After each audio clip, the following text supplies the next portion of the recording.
Let me tell you how I ended up staring down the barrel of a bulldozer engine, sweating through drywall dust, while a woman in kitten heels and a fake Chanel suit tried to erase my house and my life with a single wave of her perfectly manicured hand.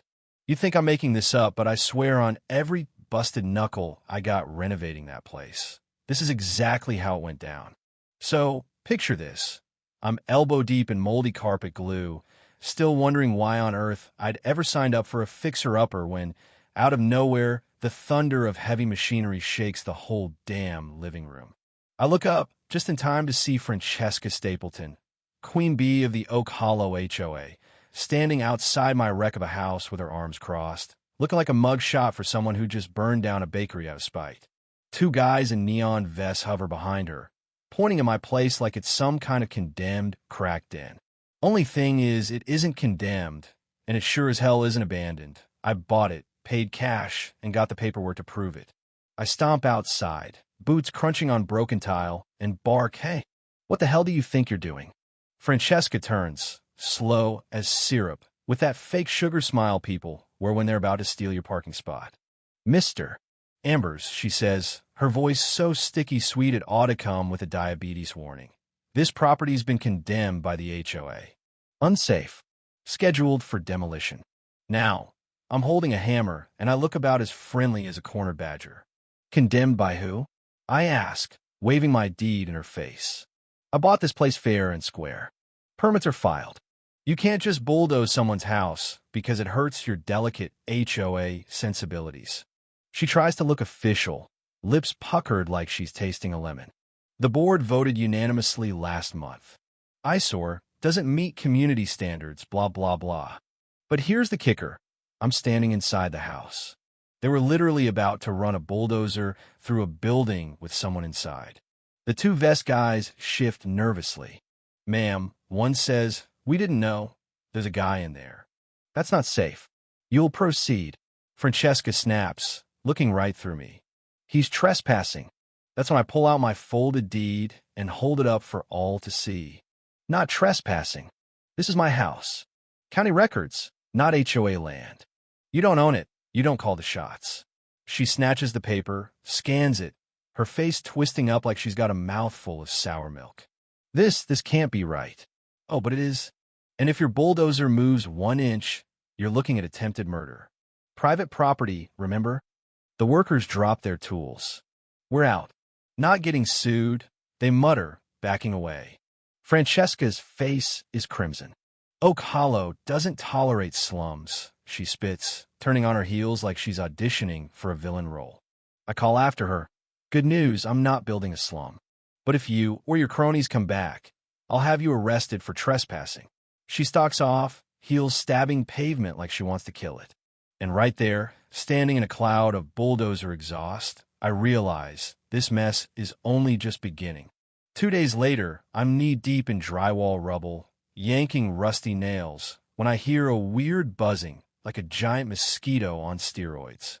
I peek out the empty window and spot a drone hovering above my backyard, Oak Hollow logo stamped on the side. I don't yell. I just walk to the garage, grab my old aluminum rake, and bam, smack the thing out of the sky. 1 minute later, someone's banging on my gate like it owes them money. I let him stew a while, then open the gate to find this puffed-up guy in an ill-fitting blazer. Harold Bixby, HOA compliance officer, apparently. "You destroyed surveillance property," he accuses, sweating so much his glasses fog up. "You mean the drone trespassing on my land?" I shoot back. "Why is the HOA flying drones over my house?" He fumbles, claiming unauthorized construction and that they have a right to document infractions. I just wave my phone, ready to show him my county permits for every nail. "You filmed the inside of a private residence without consent. That's illegal. Hope the footage was worth it." He grumbles about a formal notice of violation. Something about removing exterior fixtures. "You mean the rotten shutters I yanked off? They had wasp nests bigger than your ego." He bristles, but I'm already halfway to the garage. "Next time you fly a drone, make sure it's registered, or I'm calling the FAA." By week's end, I've got motion cameras on every corner and one pointed straight at the street. I don't put up any warning signs. I want them to know I'm watching, too. Not that it slows them down. Couple nights later, a stack of fake HOA violation notices appears on my porch. Failure to maintain community harmony, unapproved color palette, excessive tool usage after sunset. I mean, come on, who makes this stuff up? So I drive straight to the county clerk with a binder of every document since I bought the place. The clerk frowns, taps her computer, and says, "You're not in the HOA's jurisdiction. Your parcel's grandfathered. They have no authority here." I explain they don't seem to care. She handed me a list of county attorneys.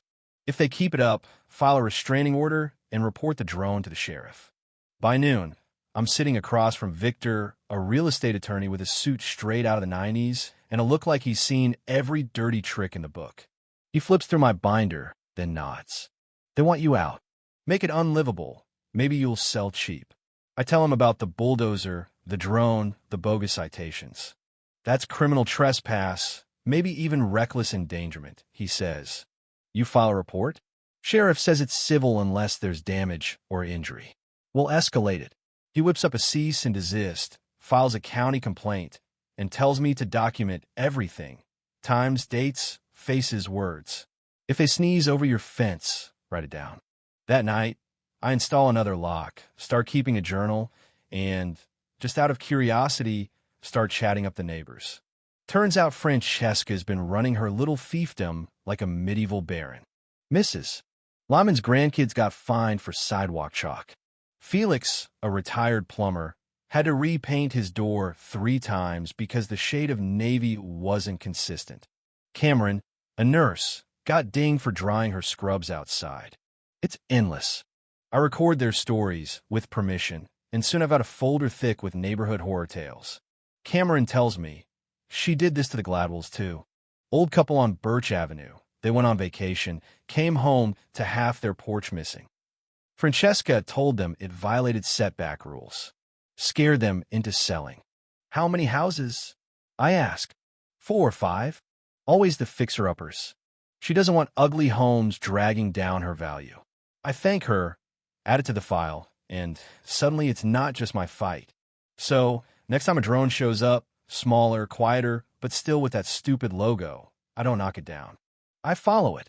It zips over to a tan 2-story on the cul-de-sac. Francesca herself scoops it up off her patio. I snap a photo, send it to Victor, and he loops in the sheriff. "That's felony surveillance," he says.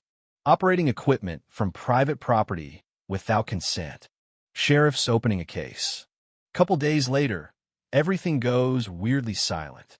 No citations, no drones, nothing. I don't trust it. I keep working, but I keep my eyes open. One morning, I spot fresh tire tracks in the alley behind my fence, ending in a patch of dead ivy. Tucked in the brush is a waterproof case with a motion sensor camera inside, lens pointed right at my backyard. I snap photos, call Victor, and he's instantly on the phone with Detective Rojos, who's apparently had her eye on the HOA since the Gladwell incident. Rojos shows up, boots dusty, badge clipped to her belt, and bags the camera with professional care. "This was active," she says. "Battery's warm. Someone's been checking it. Serial number traces to a security firm. Guess whose name is on the account? Francesca. She used HOA funds to buy surveillance gear for personal use." That's the break. Monday, Rojos gets her warrant, raids Francesca's house. They come out with boxes, hard drives, laptops. County News runs the headline. Oak Hollow HOA president under investigation for illegal surveillance, misuse of funds. Victor calls. She's finished. HOA accounts frozen. You're on the agenda at the emergency meeting. Community center's packed. I stand up, lay out the binder, and spell it all out.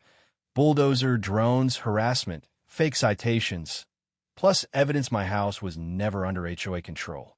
Board votes to suspend all enforcement, apologize, and begin replacing the board. For the first time, I walk out into the evening without expecting a citation on my windshield. Cameron's waiting by the curb. "You did it," she says. "Not alone," I reply. "Took half the neighborhood." "Still, you turn the lights on. We've been in the dark too long." In the days that follow, Francesca's name disappears from every document. County steps in. I keep working, Neighbors bring donuts, ladders, help swing a hammer or two. Even Felix admits, used to be folks cross the street to avoid this house. Now, what's all anyone talks about? I install a plain iron sign at the gate, private. No logos, no threats, just one word. No one messes with it. Then Victor sends me the final audit. Turns out Francesca's been rigging sales for years. 16 homes sold under duress, all bought up by an LLC tied to her cousin Nathan Stapleton. She forced people out, bought low, flipped high. That's racketeering. County forwards it to the DA. Rojo's comes back, this time with state agents and subpoenas. By sundown, they've seized everything: records, emails, meeting transcripts. Francesca's arrested outside a luxury salon, tries to play the victim, but the cuffs fit just fine. Weeks pass. New interim board voids 80% of citations, returns thousands in bogus fines, helps families challenge forced sales. HOA is basically dead in the water. Talk starts about dissolving it entirely. Replace it with a volunteer group. No fines, no enforcement, just neighbors helping neighbors. That I could live with. At the new committee's cookout, someone asks, "You coming to movie night next Friday?" "What are we watching?" I grin. Something about a guy rebuilding a town with a hammer and a grudge. We laugh. Nobody looks at my house like it's a blight anymore. For once, it's just part of the neighborhood. Final twist. At Francesca's trial, her defense claims she was preserving the community. Jury takes less than 3 hours to convict her and Nathan. 12 years for her, 8 for him. Their assets go to restitution for the families they screwed over. HOA votes to dissolve, forms a volunteer crew. No fines, no drones, just block parties and neighborly goodwill. Last night, I stood on my porch, torches burning citronella against the summer bugs, music drifting down the street. Kids laughing, grown-ups swapping stories, nobody hiding. For the first time since that bulldozer roared in my driveway, I finally felt like I belonged. You ever see a place come back to life after a storm? That's what real justice looks like. Not just a house saved, but a whole community waking up. So what do you think? Should HOAs have that much power? Or is it time we start taking our neighborhoods back? Drop your thoughts below. Share your stories. I want to hear how you'd handle a Francesca on your block. And hey, maybe next time, you'll be the one putting up that private sign, no permission required.